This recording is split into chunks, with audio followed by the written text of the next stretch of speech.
Chers amis de la nature et de la photo, aujourd'hui on va se faire plaisir.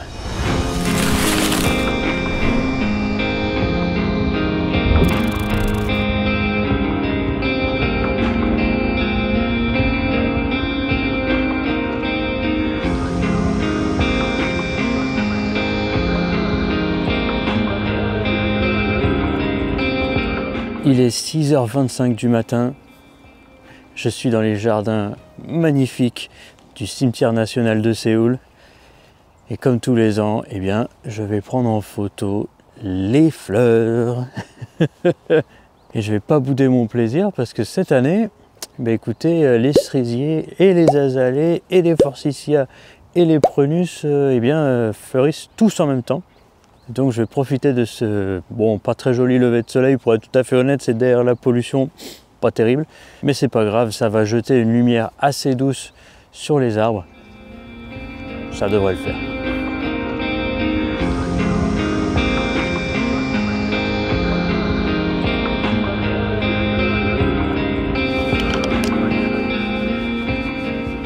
Vous me retrouvez sur le petit pont au-dessus de la rivière du cimetière national. C'est un endroit extrêmement prisé la journée. Vous allez voir un petit peu plus tard dans la vidéo, c'est là que les couples et surtout les femmes d'un certain âge aiment beaucoup se faire prendre en photo sous les cerisiers.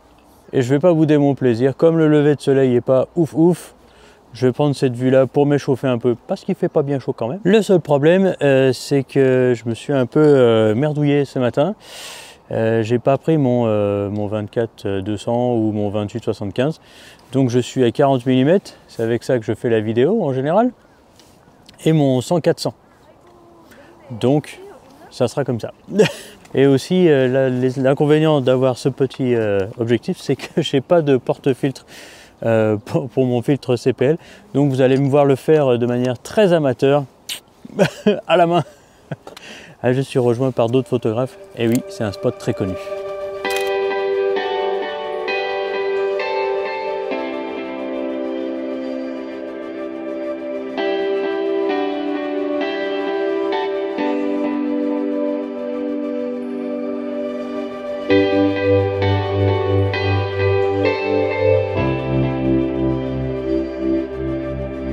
Non, regardez, le soleil se lève là. Voilà, j'ai mis mon objectif un petit peu plus bas. Ça me permet de rapprocher le cerisier qui est au premier plan du petit ponton qui est derrière. Et ça crée une espèce de perspective. Ça crée l'idée aussi que tous ces cerisiers sont très agglutinés, très proches les uns des autres. Alors que évidemment, il y a de l'espace entre chaque arbre. Mais juste le fait comme ça d'abaisser l'appareil photo, ça me permet de vous faire croire qu'on est dans une forêt de cerisiers. Et il ne faut pas oublier les forsythias. Je sais que l'Asie de l'Est est très cerisier. Parrain, c'est pour toi.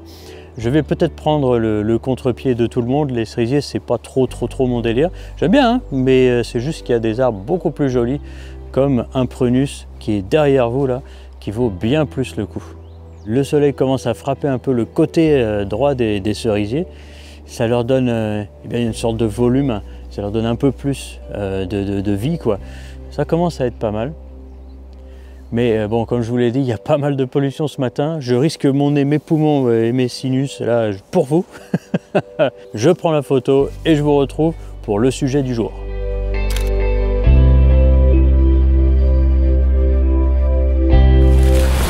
Ça vous est sûrement déjà arrivé. Vous regardez vos photos, il y en a qui sont vachement bien. Mais quand vous montrez vos photos aux gens, eh bien, la photo que vous montrez aux gens, c'est celle où il y a une histoire qui vous est personnelle et c'est celle qui vous plaît le plus en vérité. Eh bien, c'est de ces photos-là dont je veux parler aujourd'hui. Pour conclure l'introduction, je pense qu'il y a deux raisons pour lesquelles certaines œuvres deviennent des chefs-d'œuvre et que tout le monde les connaît, soit à cause d'une avancée technologique ou d'une expertise technique de l'artiste, soit parce que cette œuvre en particulier transmet des valeurs universelles qui transcendent les goûts interpersonnes. Vous le savez, la photographie de paysage, c'est un peu compliqué d'innover technologiquement. Certes, c'est un peu ennuyeux de ce point de vue-là, donc on ne va pas péter les records techniquement. Par contre, lorsqu'on parle d'artistique Et lorsqu'on parle d'émotionnel, je pense que la photographie de paysage a son mot à dire. Mon micro est parti en cacahuète. Je vous disais, en prenant l'exemple de Yann Arthus Bertrand et ses photos vues du ciel, que certes ces photos ne sont pas techniquement dingues, mais émotionnellement, elles transmettent la beauté ineffable de la nature et pour ça, elles ont un impact extrêmement fort sur beaucoup de gens. Donc je pense que vous avez compris ce que j'essaye de vous dire, mais la question qui vous taraude c'est « Ok, mais comment on fait ?» La question du « comment on fait » c'est pas la bonne, c'est plutôt « pourquoi on fait » qui devrait plutôt vous intéresser. Pourquoi les photographes que vous aimez, que vous pensez être grands, ont choisi de prendre leurs photos comme ça? Alors je ne suis pas professeur d'université et je ne connais pas tout le monde, chaque photographe a sa façon de prendre des photos. Mais je vais vous donner une piste aujourd'hui et c'est pas du tout technique, c'est le plaisir.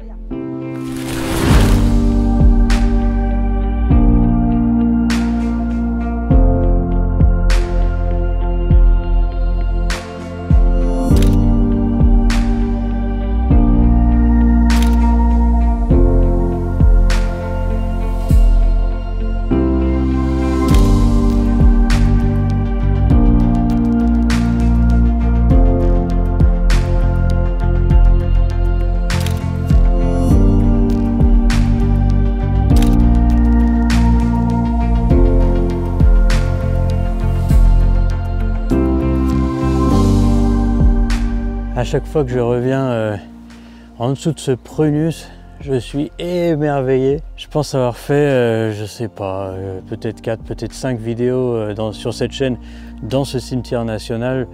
Pour moi, c'est un endroit incontournable du printemps, c'est une perle de la ville de Séoul. Peut-être que vous vous souvenez, l'année dernière ou il y a 2 ans, je me souviens plus, j'avais vu quelques bulbules à oreillons bruns. Ouais, se délecter du nectar dans les fleurs de ce prunus, clairement ce moment m'avait donné le plus beau souvenir jamais dans ce parc. Si vous ne vous souvenez pas, je vous mets la vidéo ici. Aujourd'hui, ils sont pas là les bulbules, je ne sais pas ce qu'ils font, peut-être ils dorment encore, mais clairement je ne vais pas retenir mon plaisir de prendre en photo cette beauté de la nature.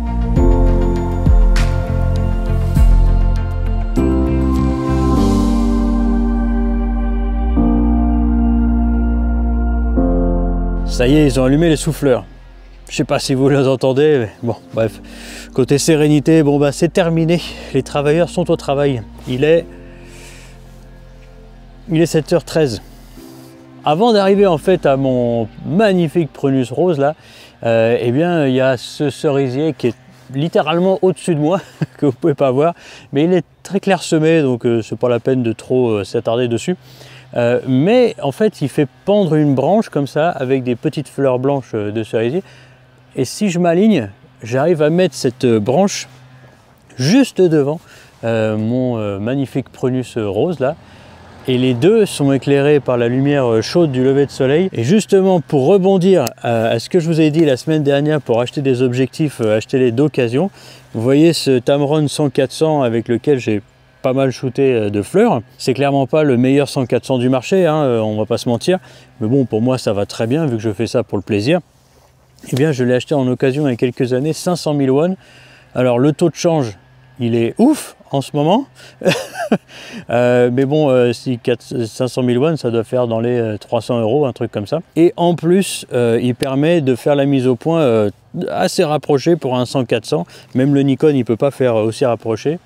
Donc acheter d'occasion, toujours il y a des bons plans et surtout je me dis à chaque année il faut que je m'achète un 100 mm à peu près macro.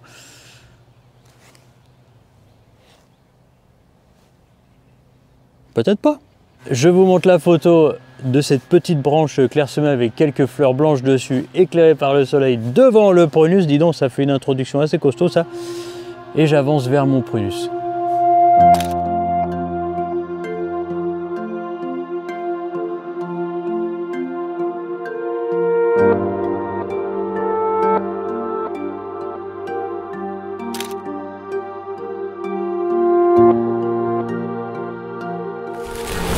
Je pense que nous, humains, sommes des animaux très émotionnels.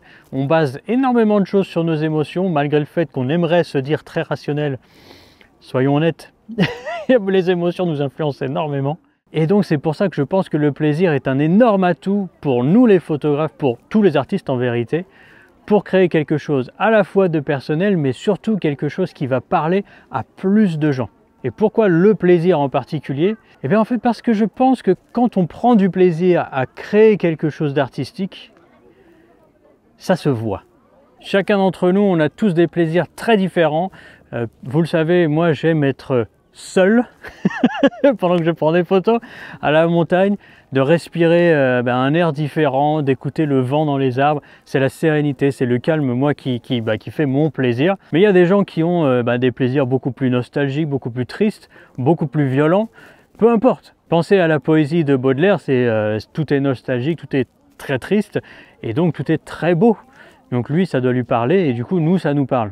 Je pense donc que si vous prenez beaucoup de plaisir pendant la prise de votre photo, non seulement vous leur donnerez plus de valeur, et puis le souvenir sera beaucoup plus fort dans votre mémoire, mais les gens qui vont la regarder, hormis la photo elle-même, je pense qu'ils vont sortir une sorte de transcendance des émotions à travers le papier ou leurs écrans, ça dépend à comment vous leur montrez.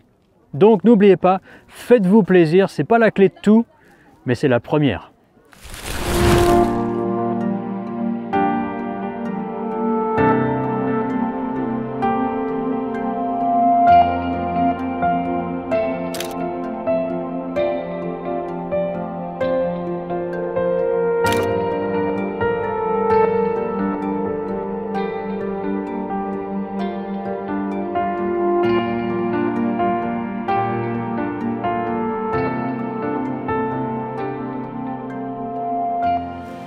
Oh là là, mais qu'est-ce qu'il est beau ce prunus! Deux astuces pour ceux qui utilisent ce genre d'objectif et qui voudraient faire la même chose. Si vous zoomez à 400 pour trouver le sujet que vous avez vu, vous allez galérer parce qu'à 400 mm on voit quelque chose de tellement différent que l'œil. Donc le premier conseil, c'est mettez-vous au minimum, donc à 100, et après zoomez sur votre sujet parce que à 400 c'est vraiment difficile de le trouver. Monsieur Souffleur arrive. Ce que je voulais vous dire donc, lorsque vous voulez prendre des photos dans les 100-400 mm, si vous êtes debout comme ça à main levée, le moindre mouvement de tête, et on s'en rend pas compte quand on est debout, mais on bouge tout le temps, nous humains, vu qu'on n'a que deux jambes et pas trois, on n'est pas très stable, à de tels zooms, le moindre mouvement que nous faisons, ça fait vraiment des gros mouvements à la photo. Donc mais en fait c'est les deux conseils que je veux vous donner. Le premier, c'est de vous mettre en autofocus continu. Parce que si vous vous mettez en autofocus single, enfin juste à moitié appuyé, fait l'autofocus et reste là et après prend la photo, l'espace de temps entre la moitié d'appuyé et l'appuyé, on va dire, eh bien ça pourra suffire pour perdre un peu de mise au point sur votre sujet. Surtout si c'est des toutes petites fleurs comme il y a au-dessus de moi. Et le deuxième conseil que je peux vous donner, c'est le conseil classique. Votre temps de pause doit être 1 divisé par le numéro de millimètres, je ne sais plus comment on dit le millimétrage de... c'est le matin, hein, pardon. Donc, si je suis à un 400 mm, eh bien à 1/400e ou plus, ça sera idéal pour garder tout suffisamment net. Disons que c'était une vieille règle, mais qui marche quand même encore. Avant que le deuxième monsieur Souffleur, je sais pas, lui prenne l'envie de venir par ici, je vais continuer.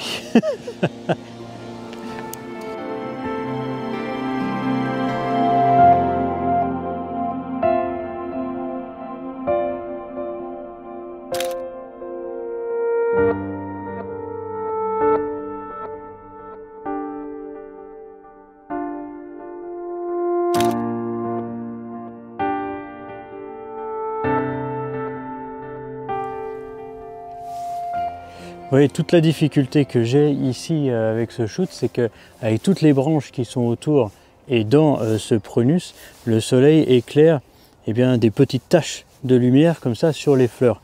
C'est super joli. À chaque fois, j'essaye de trouver une fleur qui est éclairée par le soleil et pas son environnement. Le problème, c'est que c'est tellement petit ces fleurs de prunus qu'il faut que je me dépêche à installer mon trépied et à trouver mon angle, etc. C'est vraiment pas simple à 400 mm. Et la plupart du temps, eh bien, quand j'arrive à bien faire mon cadre comme j'en ai envie, eh bien, le soleil a bougé et cette petite branche là, elle est à l'ombre. Et c'est ce qui vient de se passer, j'ai les boules.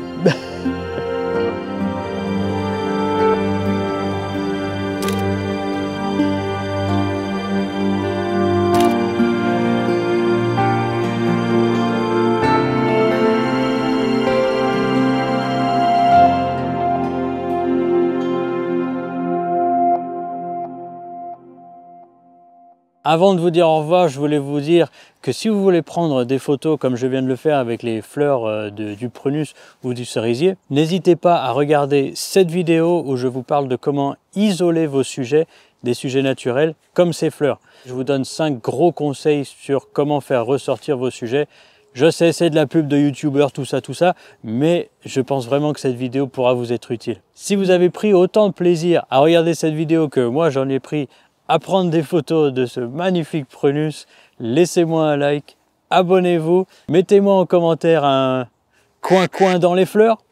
Je vous remercie de m'avoir suivi jusqu'à maintenant. Je vous retrouve dans 2 semaines. Je compte sur vous pour faire grossir cette chaîne pour que j'ai encore beaucoup d'images à vous raconter.